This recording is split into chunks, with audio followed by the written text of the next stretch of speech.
Welcome to our channel. Today we how to verify tax withholding settings in Betterment. Easy tutorial step by step clearly.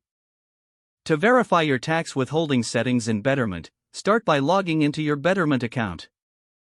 Once you're logged in, navigate to your account dashboard.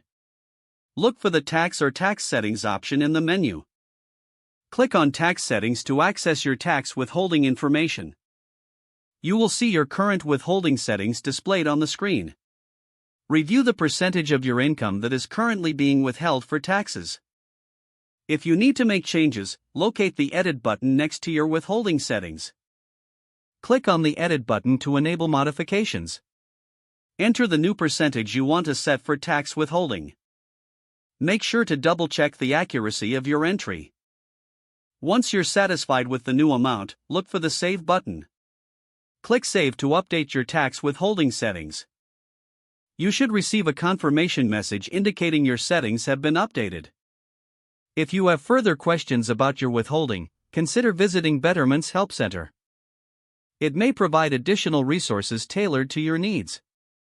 If the page does not load, refresh the browser or try again in a private or incognito window. Make sure you are using the correct email address, then retype it carefully to avoid small typos. If your password is not accepted, use the Reset option and create a new strong password you can remember. Check your spam folder for verification or security emails, then complete any requested confirmation steps. Enable two-factor authentication if available to improve account security and reduce unauthorized access risk. After signing in, review your profile details so your contact information and settings are accurate and current. If you see an error message, note it down and try again after restarting your device and internet. Log out when you finish, especially on shared devices, to keep your account and payment information secure.